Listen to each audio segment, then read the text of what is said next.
الاخبار؟ وحشتوني والله.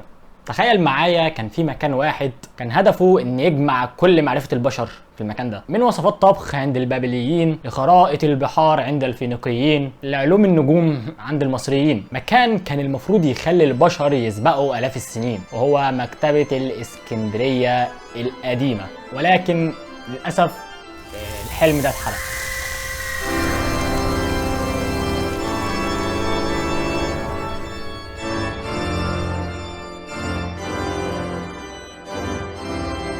القصة بدأت مع بطليموس الثاني اللي قرر يحول الإسكندرية من مجرد مدينة على البحر لعاصمة العالم في العلم والمعرفة.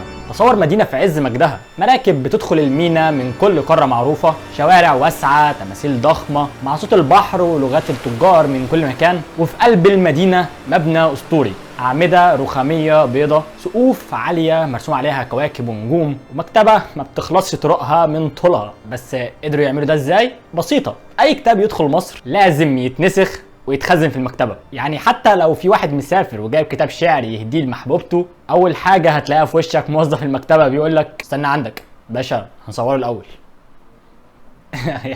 يعني كان عندهم فيروس برضه بس على مستوى عالمي شوية. تخيل قاعة ضخمة فيها آلاف اللفات من البردي، ريحة الحبر والورق القديم مالية الجو، أصوات نساخ قاعدين بالريشة والبردية ومعاهم كوباية شاي بينقلوا كل كلمة بسرعة قبل ما الحبر ينشف، بس الشاي بيبرد ما بيلحقوش يشربوه برضه. أي سفينة تدخل مينا اسكندرية أول حاجة تتفتش هي الكتب، الأصل يروح للمكتبة والنسخة تروح لصاحب الكتاب. بلطجة بلطجة يعني. الراجل ده فيه نسخة كاملة من مسرحيات سوفوكليز ويوروبيديس، رب اكون نطقتهم صح بقى، كانت موجودة في المكتبة، النهاردة ضاع نصها تقريبا. وفي رواية ان بطليموس نفسه طلب يجيب كل ارشيف ارسطو للمكتبة. تقولش عايز يقول هنخلي الحكمة كلها تبدأ من هنا؟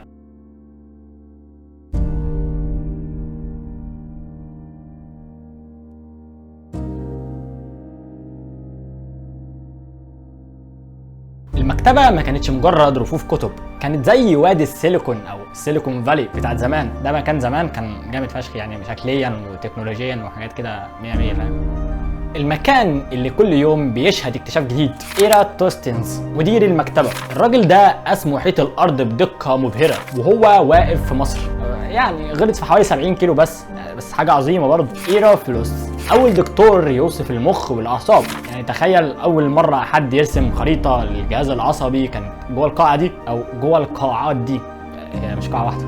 إقليدس اسم انا عارفه اهو، ابو الهندسه اللي جايبينها، اللي لولا كتبه ما كناش خدنا نظريه فيثاغورس في المدرسه. استنى بس، مش بقول لك هو مؤسس نظريه فيثاغورس، ما احنا عارفين انه مؤسس فيثاغورس هو فيثاغورس نفسه لان اتسمت باسمه. بس في كتاب لاقليدس اسمه العناصر كان هو اللي شرح فيه البرهان بتاع نظريه فيثاغورس، يعني زي ما تقول هو اللي بسطه لنا. نرجع بقى للاسماء التقيله تاني. اقليدس دي. كاليماكوس عمل اول كتالوج كتب.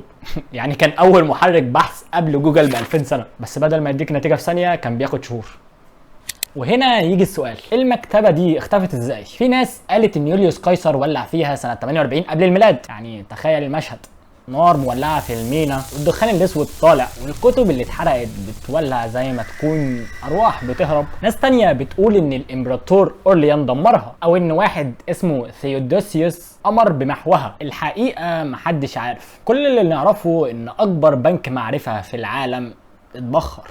المؤرخين بيقولوا ان المكتبة دي فيها من 400,000 ل 700,000 لفة بردي، علوم ممكن كانت تختصر قرون من الزمن، طب متقدم بقى على خرائط العالم، على اختراعات، حتى في ناس بتقول لك يمكن كان فيها اسرار عن البخار او الكهرباء. يعني بدل ما بنقعد نتخانق دلوقتي على سلك الشاحن كان ممكن التليفون يشحن كده لوحده من الهواء ممكن.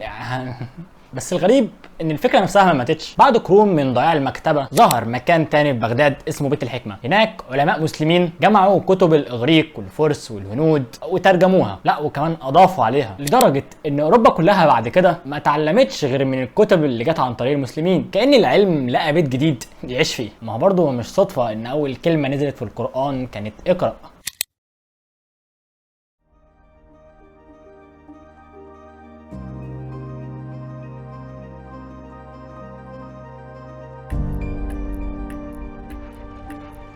وبعدين بقى في 2002 اتبنت مكتبة الاسكندرية الجديدة اللي احنا عارفينها دلوقتي كلنا، يعني مبنى ضخم على شكل قرص شمس بيبص للبحر، مكتبة مليانة ملايين الكتب، ارشيف الكتروني ومراكز بحث، كأنها نسخة HD من الحلم القديم.